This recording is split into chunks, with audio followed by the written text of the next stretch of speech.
How come nobody is talking about these pictures? And wait till they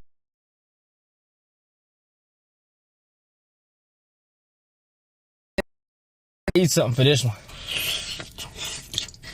These spiders are being created in different sizes, with some being as small as a chihuahua to others being as large as a car. Now these spiders will have implanted electrodes in them that send out electric signals throughout the body, so they're easily controlled. Basically, cyborg spiders. They've been testing this with other bugs for years now, but figured that spiders would be the best fit because they can stick on walls and carry out complicated tasks that humans can't usually do, like find their way through buildings hit by earthquakes, or retrieve and climb things hard for humans to reach. They've even created spiders with wings to use as drones, claiming that this is way cheaper than actually building fully functional drones and robots. Wait, before I continue, I'm sorry for eating this food in front of you. Just for making you suffer, your fourth at has to order you pizza now. Let me know who it is so I can tell them I said so. Now the scary part is some spiders have actually been reported of escaping. I'm told that at least 20 giant spiders have escaped in 5 different labs scattered throughout the US. So if I were you, I'd stay inside this summer. The Santa Claus Killer. Bruce Jeffrey Pardo was a family man who lived out of Covina, California. But things would quickly take a turn in his life when him and his wife Sylvia Ortega Pardo decided to get a divorce. This was much to the dismay of Bruce and left him extremely disgruntled. But what Bruce would do next would be horrible. On December 24, 2008, Bruce's now ex-wife Sylvia went to her parents' house for a Christmas party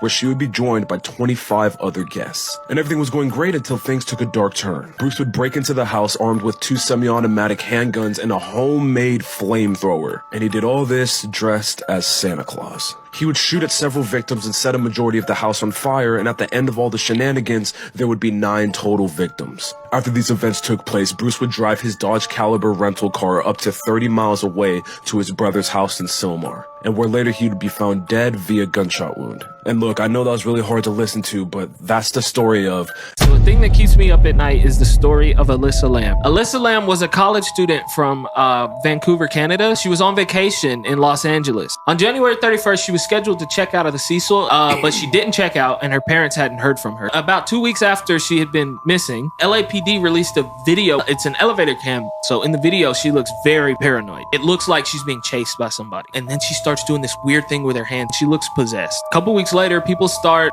complaining about the taste of the water. So some of the staff went and go and check in the water tower on top of the building. Well, when they checked in there, they found her body. She had been in there for weeks. After investigating, the cops determined that she was in a panic and locked herself in somehow. But a lot of people don't believe this because the way that the water tower is, so it's locked from the outside and the door is very heavy. She's a very small woman. To be able to climb inside and then have the strength to close that door after her and then it somehow lock by itself doesn't make sense. Have you ever seen this man in any of your pictures? This is the man with the upside down face. His ability is to sneak around and be unseen and feed off of people's negativity and cause mass hysteria and disasters. He's also known to make people violent, levitate, teleport, and on top of it all, this creature was made to cause disasters. The man with the upside down face is always wearing a dark suit and having a massive grin on his face. The first sighting of him was where there was people surrounding a massive car crash and he was standing in the middle, smiling at the whole event. I guess my question is simple. Have you ever looked who's actually... One of the most underrated Saw traps is in Saw 5. It's called the pendulum trap. The way this trap works is you have this guy who is restrained to a table, and a giant swinging pendulum blade is just hovering above his stomach. He's told that in order to escape, he has to stick his hands in these little boxes that will crush his hands. And only after his hands are fully crushed will he be released from his restraints to escape. He actually successfully sticks his hands all the way through and they are completely crushed, but his restraints don't lift. And we find out that this trap was not only rigged, but it was set up by a Saw apprentice before they were a Saw apprentice. You see, the guy in the trap murdered this man's sister. Due to a technicality, he got out of jail pretty early. And the man whose sister he killed was a police officer who was working on the Jigsaw cases. So he figured he is going to set this man up in an inescapable Saw trap and make it look like it was the Jigsaw killer who did it. So that way he wouldn't get caught. And it sets up a very interesting storyline where the Jigsaw killer confronts this police officer and is like, I know what you did, now you have to work for me or else. Edward Theodore Gain, known as the Butcher of Plainfield, was a notorious American serial killer who inspired many horror movies. He lived a secluded life in Wisconsin, where he killed and mutilated several women. One day, the local sheriff received a phone call from a woman who claimed to be worried about her friend who went missing. The sheriff and his team began to investigate, but they couldn't find any trace of the missing woman. They decided to visit Gaines' farm to ask if he had any information about her. When they arrived at the farm, they were greeted by a disturbing sight. The house was cluttered with all sorts of strange objects, including human skulls and body parts. The team started searching the premises and eventually found the missing woman's body, which had been dismembered and hung from the ceiling. He had a collection of human skin masks that he made from the faces of his victims. He also had furniture and other household items made from human bones and skin. Gain was eventually arrested and confessed to killing 2 women. It is believed that he may have killed many. One day, you remember the Shams al-Ma'arif story? It was part 25 from my horror stories. I talked about a book. Okay. One of the most viral videos I ever posted. Okay. So there is a book called Shams al-Ma'arif. It is the world's most dangerous black magic book. One of the.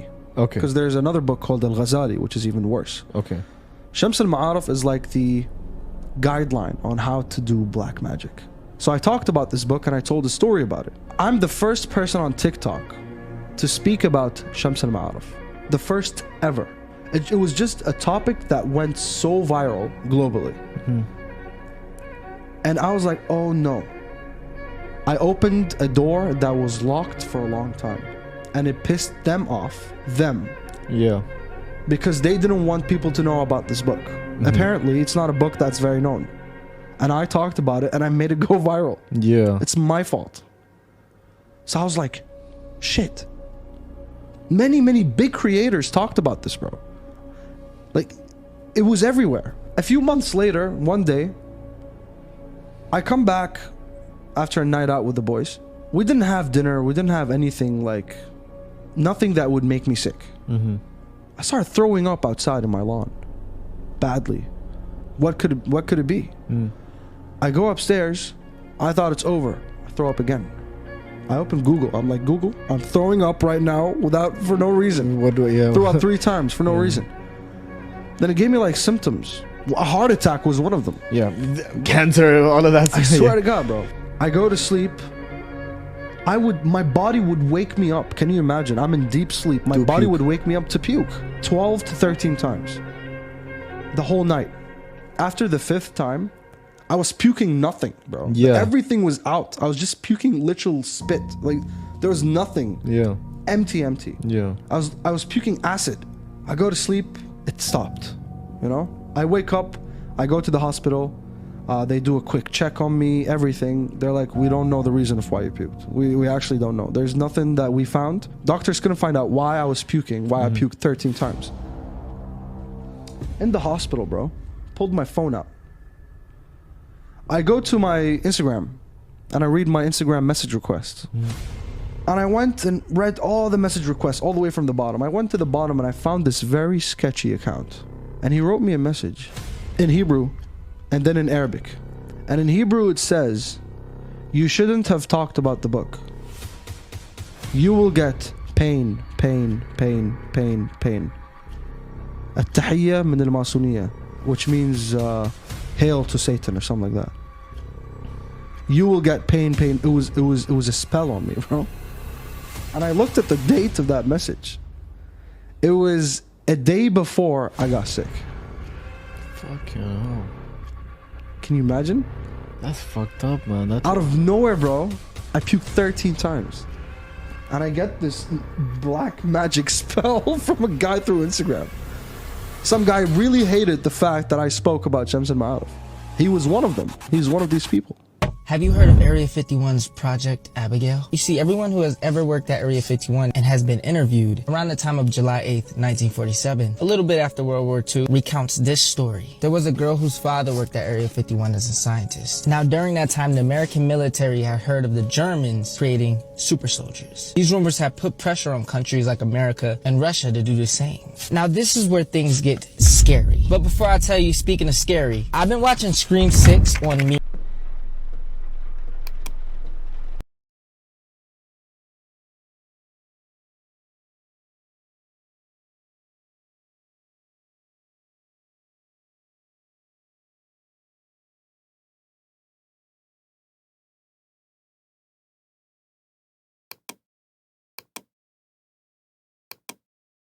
allows you to watch free movies all day. Anyways, back to the story. The scientist Albert Western had offered his daughter to participate in being a super soldier. Imagine offering your own daughter for an experiment. But then again, I guess anybody would want to become a super soldier. At the beginning of the experiment, everything was going fine. But suddenly the girl fell ill and her appearance started to change. Her father was so ashamed he unalived himself. And now the girl turned monster was put into a cell in Area 51. El proyecto Abigail fue uno de los primeros experimentos del Área 51.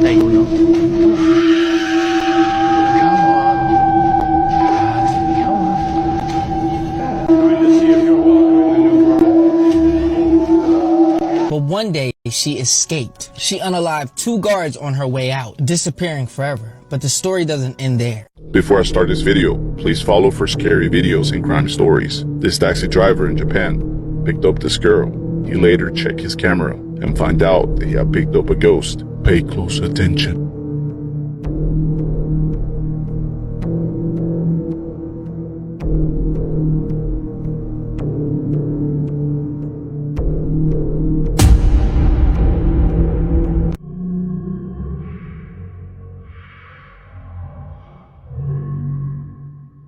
This 21-month-old baby went missing 51 years ago and has just been reunited with her family. In 1971, Melissa Highsmith was a baby. Her parents had just separated and her mum, Alta, was looking for someone to help with childcare so she could try and keep her job. She posted an advert in a local newspaper and got a reply from someone called Ruth Johnson. Ruth picked Melissa up from Atla's roommate one day when Atla was at work. The roommate reported that Ruth seemed to be nice and she was well dressed. She was wearing a bonnet and white gloves. However, tragically, the woman never returned, and this was the last time her mum would see Melissa for 51 years. The local community set out looking for baby Melissa, but the police had little to go off. Atla had been absolutely desperate for childcare, and with the threat of losing her job, hadn't been able to visit Ruth at her address prior to agreeing to the childcare. Ruth and Atla had arranged to meet prior to the initial babysit, but Ruth failed to show up. With limited options, once Ruth got back in contact, Atla took her up on her offer. Melissa's case would go cold for half a century. In November 2022, there was a false sighting of Melissa. Despite the disappointment that this caused the family, it also spurred them on to start looking again. Melissa's dad submitted a home DNA test kit. The results that came back were shocking. The test was able to link Melissa's parents to grandchildren they didn't even know about. Melissa's dad was able to get hold of a marriage record and find Melissa on Facebook. Melissa was going by the name Melanie Walden. At first, Melanie was very skeptical when Jeffrey explained the situation. He managed to convince her that he was genuine by explaining to her the birthmark that he knew that she had on her back. Melanie agreed to a DNA test which once and for all confirmed she was missing baby Melissa. She finally got reunited with her family and revealed she'd actually been raised in a town less than 20 minutes from where she was snatched. Now, no information has been released about the woman who raised Melissa apart from the fact that she was abusive and caused Melissa to leave home when she was just 15. When Melissa confronted her about the news that she now knew, the woman that raised her admitted to knowing that she had been kidnapped. Melissa is now going by her birth name again and wants to have another wedding ceremony so that her dad can walk her down the aisle. Have you ever seen the movies about Annabelle? They freaked me out. Now, remember, horror movies are subjective, so just because they didn't scare you doesn't mean they didn't scare anybody else. But the movie is about a demon-infested doll and its adventures, I guess you could say, and how it finally ends up in Ed and Lorraine Warren's house. It then wreaks havoc in their house as well. But the real Annabelle is somewhat different. It was just a plain, simple Raggedy Ann doll. The doll belonged to a woman named Donna, and the Annabelle doll was bought by her mother as a birthday gift. Donna lived with her roommate named Angie, and Angie had a fiance named Lou. When they first got the Annabelle doll, everything seemed normal until weird things started happening, like the Annabelle doll would move on its own. Sometimes they would find the Annabelle doll kneeling or standing up, leaned up against something, but they were unable to recreate these things. Like they couldn't make the Annabelle doll kneel because it would just fall over. They also couldn't make the Annabelle doll stand up because, again, it would just fall over. Not long after that, they started finding notes written in red crayon on parchment paper all throughout the house. What was weird is they didn't own any parchment paper, so they didn't know where it was coming from. These notes would say things like, "Help us" or "Help me, Lou," which was Angie's fiance. One day, Donna came home and she noticed a red substance on the doll. She had a couple of drops on her hand and a couple of drops on her chest. Now, Donna didn't know where the blood had come from. It did look like blood, though. It was after she found these drops that she decided to call a medium and see what the spirit of this doll wanted. The medium told Donna and Angie that it was actually a spirit of a little girl named Annabelle. Now, here's where stories get a little different. Originally, it was thought that the little girl was found in a field where their apartments now stood. But there's also a story that Ed Warren told that Annabelle had died in a car accident right in the area where their apartments now stood. But either way, the medium said that this was a 7-year-old girl, the spirit of a 7-year-old girl who just wanted to live in the Annabelle doll. Both Donna and Angie were nurses, and so they wanted to help this spirit, and they said that she was more than welcome to live in this Annabelle doll. Angie's fiance Lou didn't like this very much because he thought the doll was evil. There was one night when he was sleeping over at their house that he had some kind of experience where he saw the Annabelle doll peeking up over the side of the bed, and then the doll slid over his body and began strangling him until he passed out. He then woke up the next morning but was convinced that it hadn't been a dream. This is proof that we aren't alone. Okay, so we all know about skinwalkers and wendigos. And we know how terrifying they could be because they could possess, disguise, and mimic anything. Even human voices, including your own. And the scary part is Wendigo and Skinwalker sightings have been on an all-time high recently, and it's making a lot of people think, what is going on? But the video I'm about to show you our biggest fear. Wendigos and Skinwalkers are out there. The video was taken by Ron Moorhead in Sequoia National Park, and you could vividly hear something mimicking their voices perfectly. And the sounds that this thing is making, I guarantee you never heard before because I haven't. So here's the video.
Ljubica Topic was a young girl who lived in the small Serbian town of Sombor.